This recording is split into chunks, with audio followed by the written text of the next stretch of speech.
Alors donc, ce monsieur Barrot est allé, effectivement, il a fait une tournée en Afrique, il est arrivé au Tchad, et il est allé voir le président tchadien, il a commencé à demander au président tchadien de reporter les élections législatives tchadiennes.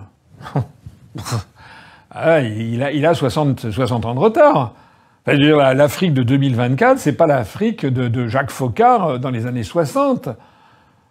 C'est quand même, ce sont des pays souverains qu'il faut respecter. Enfin, c'est quoi ce truc?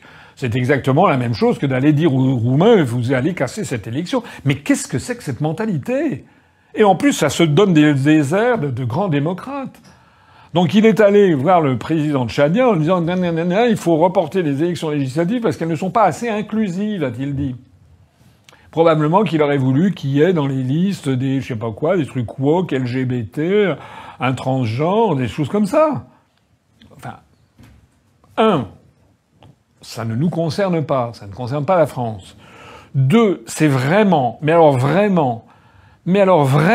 d'être une, excusez-moi, je vais être grossier, mais d'une connerie absolument abyssale que d'aller tenir ce genre de propos à des Africains. Enfin, c'est vraiment, je ne sais pas. Il n'y a pas de mots pour le dire, quoi. Je ne sais pas. Voilà.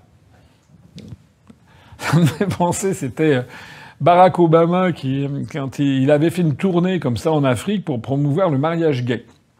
Alors à l'époque, il y avait un dictateur au Zimbabwe, Robert Mugabe, alors c'était un sacré bonhomme, un sacré lascar, mais qui était un dictateur, et il avait fait savoir qu'il voulait bien accepter que monsieur Obama, le président des États-Unis, vienne donc à Harare, la capitale du Zimbabwe, l'ancienne Rhodésie, mais à la condition exclusive, c'est qu'il accepte de se marier avec lui, Robert Mugabe. Alors toute l'Afrique australe avait rigolé, voilà. À l'africaine, les gens avaient rigolé parce que c'était rigolo, voilà. Donc là, monsieur Jean-Noël Barrot, cette espèce de pèse-peu là, qui n'a aucune légitimité, que personne en France ne connaît d'ailleurs, qui vient donner des instructions comme ça. Bon ben voilà, il s'est passé quoi? Mais il s'est passé ce qui devait se passer. Je trouve que le président tchadien, il a eu bien raison. Et à peine Barrot était parti, qu'il a dit allez, tous les soldats français, vous dégagez. Voilà. Nous avons atteint un point de non-retour dans les relations africaines et françaises. Nous ne disons pas seulement tchadienne, parce que le problème avec la France va bien au-delà d'un seul pays en Afrique. Et nous ne disons pas également l'Occident parce que notre continent entretient de très bonnes relations avec d'autres pays européens qui ont décidé de regarder l'Afrique comme le continent du futur. Mais le vrai problème entre la France ou du moins les dirigeants français et nous, se situe du côté mental. Certains dirigeants africains refusent d'adapter leur logiciel mental à celui de la nouvelle génération de peur de perdre leurs avantages auprès du maître français.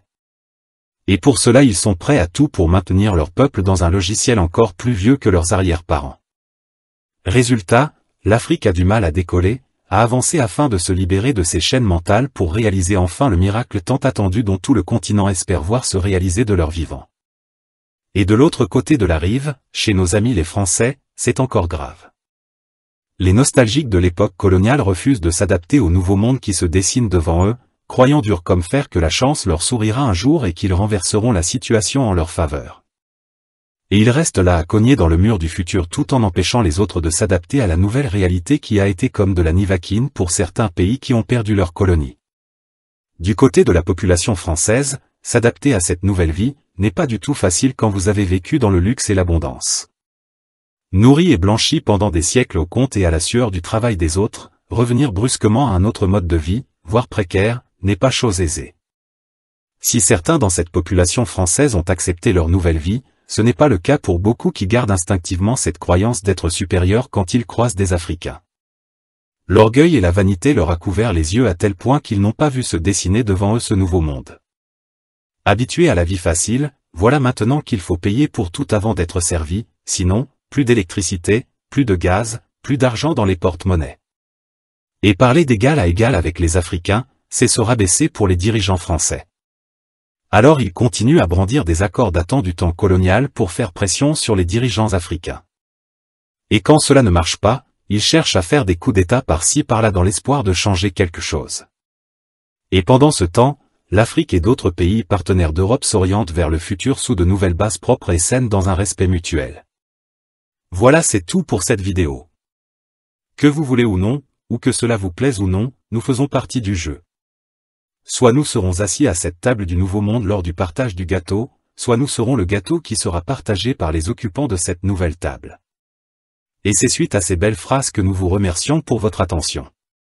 Si le contenu vous a été d'une quelconque utilité, veuillez nous laisser en commentaire votre point de vue, cela nous fera que plaisir.